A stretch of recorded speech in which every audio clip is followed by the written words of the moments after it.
ছোট গল্প নবজীবন, কলমে দেবিকা মিত্র। সম্পূর্ণা এই চক্রবর্তী বাড়িতে বিয়ে হয়ে আসা থেকেই দেখছে ওর সরল সাদা সিধা শান্তশিষ্ট ভালো মানুষ শাশুড়ি বীণা দেবীর সাথে সবাই খুব খারাপ ব্যবহার করে, আর উনি হেসে উড়িয়ে দেন। সম্পূর্ণা একটা ছোট্ট পরিবার, মানে বাবা মা ভাই আরও নিজে, এই চারজন সংসার থেকে এসেছে এই বিরাট যৌথ পরিবারে। এত লোক, আর তারা একসাথে যে এমনভাবে থাকতে পারে তাও না দেখলে জানতেই পারতো না। এই বাড়িতে প্রতিদিন প্রায় 20 জনের ওপর লোকের পাত পড়ে, মাঝে মাঝে এটা আবার বেড়েও যায়। সবই ঠিক আছে, কিন্তু ওর শাশুড়ি মাকে দেখলে ওর খুব কষ্ট হয়। উনি যেন এ বাড়িতে বড্ড অবহেলিত। সবাই ওনাকে দিয়ে সব কাজ করিয়ে নেয়, আর পান থেকে চুন খসলে হাজার কথা শোনাতেও ছাড়ে না।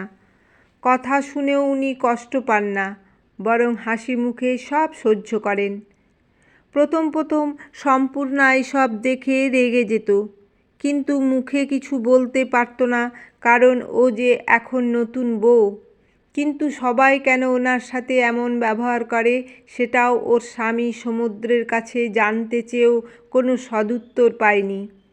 ওর শ্বশুরমশাই বিভাসবাবু কেন নিজের বউয়ের এমন অপমান সহ্য করেন তাও বুঝতে পারে না।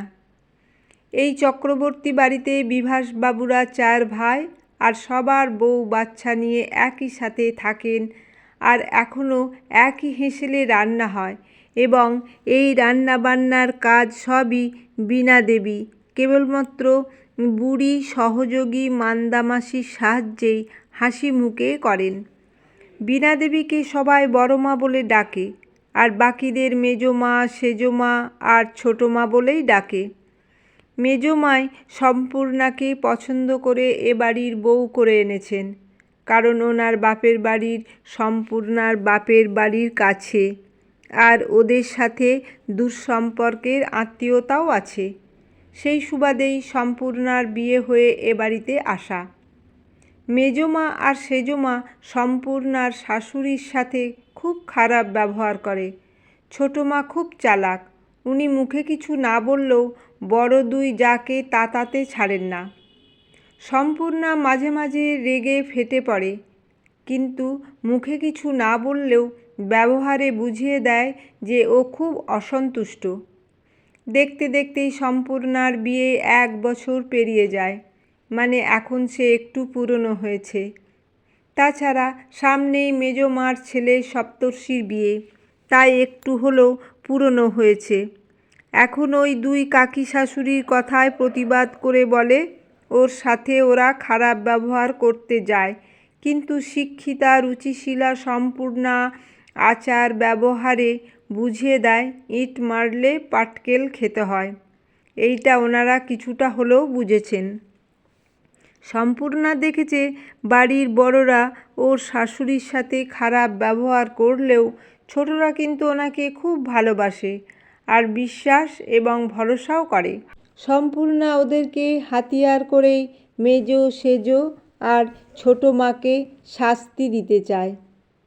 একদিন সম্পূর্ণা দেখে ওর শ্বশুরমশাই ঠিক সময় মতো হাতের কাছে ওনার প্রয়োজনীয় জিনিস, মানে রুমাল মোজা আর পালিশ করা জুতো পাননি বলে চিৎকার করে ওর সামনেই ওর শাশুড়ি মাকে যা নয় তাই বলে অপমান করেন, কেবল গায়ে হাত তুলতে বাকি রাখেন।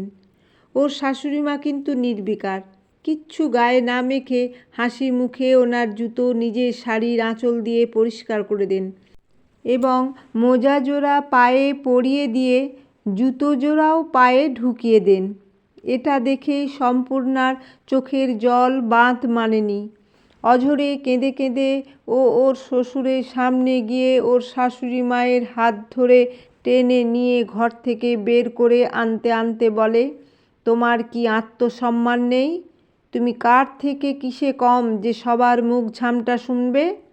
শ্বশুরকে শুনিয়ে আরও বলে, আজ থেকে যে যার কাজ নিজে করবে, তুমি কেবল সবাইকে ফরমায়েশ করবে, এটাই আমার শেষ কথা। ওর কথা আর রণচণ্ডী মূর্তি দেখে ওখানে যারা রঙ্গ তামাশা দেখছিল সেই 3 জা থেকে আরম্ভ করে শ্বশুরমশাই পর্যন্ত থতমত খেয়ে যায়। পরে একদিন ও ওর শ্বশুরমশাইয়ের কাছে স্পষ্ট জানতে চায়, বাবা, তোমার রাগ হয় না তোমার সামনে অন্য কেউ যখন মাকে অপমান করে? তুমিই বা মায়ের সঙ্গে এমন ব্যবহার করো কেন?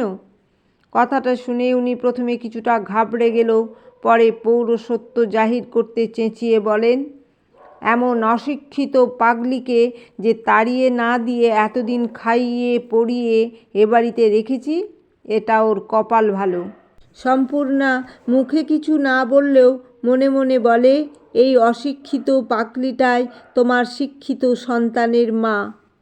পরে মনে মনে প্রতিজ্ঞাবদ্ধ হয় যে ওনার বয়স হলেও এই বয়সেই তোমার যোগ্য করে এমনভাবে তুলব যে ওনার কাছে তুমি লজ্জা পাবে। সম্পূর্ণা মেজমার মেয়ে তিয়াশার সাহায্য নিয়ে বীণা দেবীকে শিক্ষিত করে তোলার কাজে উঠে পড়ে লেগে যায়। দুপুরটাকে ওরা বীণা দেবীকে লেখাপড়া শেখানোর আদর্শ সময় মনে করে, কারণ এই সময় বাড়ির বাবা কাকারা আর ছেলেমেয়েরা অফিস বা স্কুল কলেজে যায় আর কাকিমারা সবাই ভাত ঘুম দেয়। সম্পূর্ণা কল্পনাও করতে পারেনি যে ওর শাশুড়ি মনে এত সুপ্ত বাসনা ছিল, এত ইচ্ছা ছিল। উনি একবারও পড়াশোনা করব না বলেননি, বরং এতই আগ্রহ যে প্রতিদিন উনি নিজের থেকেই তাড়াতাড়ি কাজকর্ম সেরে সম্পূর্ণার ঘরে চলে আসেন। হয়তো পাকা মাথা বলে ওনার অক্ষর জ্ঞানও হয়ে যায় খুব তাড়াতাড়ি, এমনকি নিজেই দেখে দেখে লেখা আরম্ভ করে দেন। মাসখানেকের মধ্যেই উনি বাংলা বই পড়তে পারেন এবং লিখতেও পারেন। শুধু বাংলা পড়লেই তো হবে না, ওনাকে তখন অঙ্ক শেখানো হয় আর সাথে ইংরেজি। বছরখানেকের মধ্যেই সম্পূর্ণা ওনাকে পুরো বদলে দেয়। তিয়াশার চেষ্টায় উনি আধুনিকতার পরশ পান, মানে তিয়াশা কথা বলার ধরন চলচালনে আধুনিকতার ছোঁয়া লাগায়। কিন্তু উনি কিছুতেই সাদা শাড়ি ছেড়ে রঙিন শাড়ি পরতে চান না, আর সাজগোজ তো করতেই চান না। তিয়াশা ওনাকে একদিন পাউডার মাখাতে গেলে উনি চুপচাপ মেখে নেন।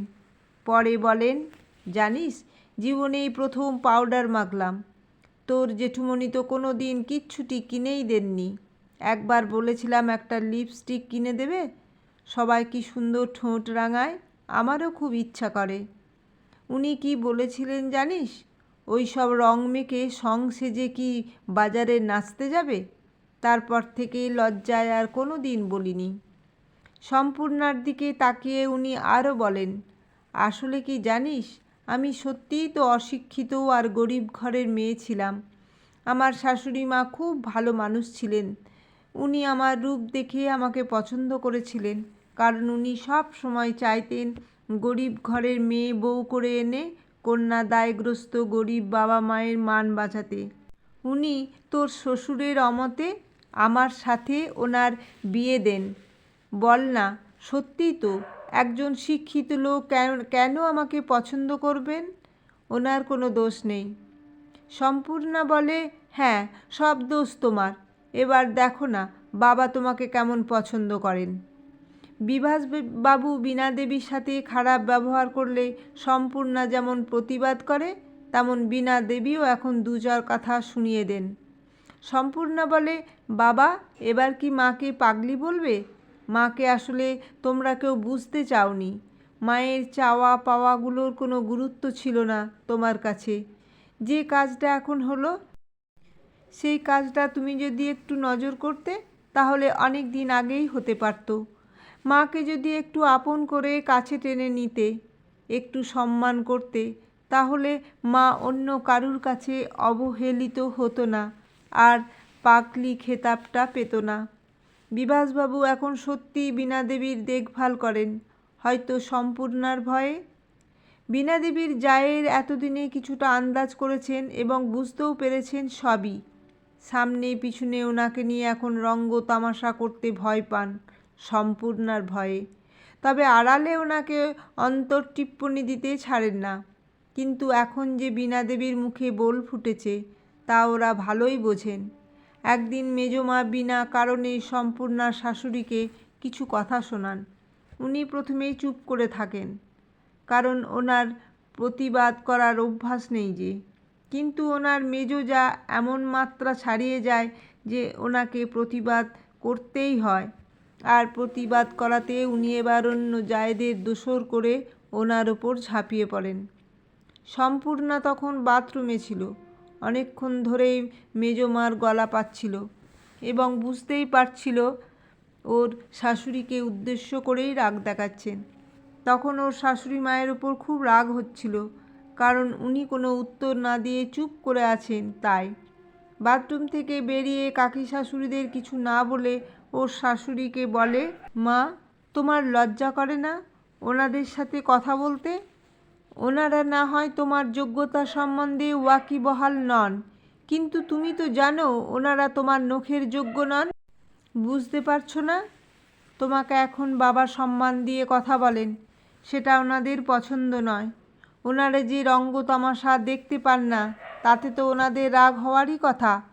তুমি যে এখন বাজারের হিসাব নিচ্ছ, ব্যাংকের কাজকর্মে তদারকি করছো, সেটা ওনাদের কি ভালো লাগে?